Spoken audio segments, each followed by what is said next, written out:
When fire-rated doors show up on a schedule, there's a tendency to assume steel is the default, mostly because that is what people are used to seeing in rated openings across commercial work. But that assumption isn't coming from code or from the rating itself. It's coming from the repetition on the job, where steel gets used so often in rated applications that it starts to feel like the requirement instead of just one of the options. The rating itself has nothing to do with the steel specifically, because what actually is being specified is the assembly behind the opening and how that assembly is tested and listed to perform. A fire-rated opening only exists as a listed system, meaning the door, frame, hardware, and any glazing are all evaluated together as one tested configuration.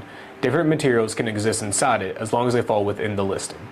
That's why you'll see the fire-rated doors in one area, steel in another, and even glass-based assemblies in specific applications, not because the rating changes, but because the system changes depending on how the opening is intended to function. So the material never defines the rating on its own.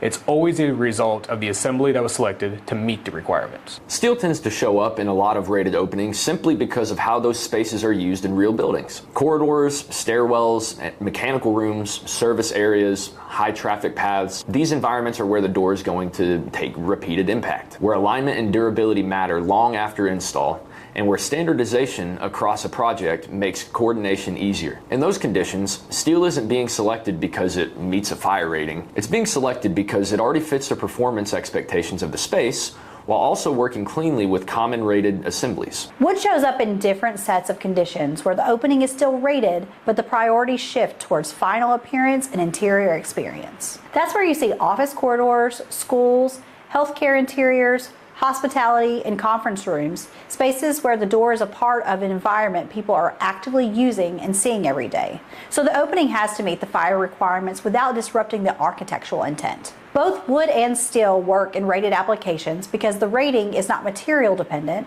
it's assembly dependent. And once that assembly is correct, either direction can be fully compliant. Where projects start to run into issues is when steel gets treated like a requirement instead of a common outcome of how rated assemblies are typically built. Because fire rating is never approved at the material level, it's approved at the system level. And that system determines what is actually allowed in terms of glass type, hardware selection, frame type, and even construction details. So two openings that both say fire rated can still behave completely differently once you get into submittals or fabrication, not because something has changed, but because the underlying assembly was never fully aligned before it got there.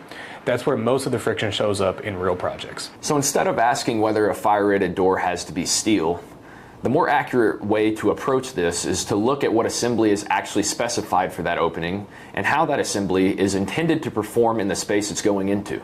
Once that's clear, the material stops being the starting point and becomes the outcome of the requirement. Because steel makes sense in high abuse, high traffic environments, wood makes sense in finished interior spaces, and both are valid as long as they belong to the correct listed systems. And at that point, the decision isn't really about material anymore. It's about whether the opening has been built around the right constraints from the start. When fire-rated doors show up on a schedule, there's a tendency to assume steel is the default, mostly because that is what people are used to seeing in rated openings across commercial work. But that assumption isn't coming from code or from the rating itself. It's coming from the repetition on the job, where steel gets used so often in rated applications that it starts to feel like the requirement instead of just one of the options. The rating itself has nothing to do with the steel specifically, because what actually is being specified is the assembly behind the opening and how that assembly is tested and listed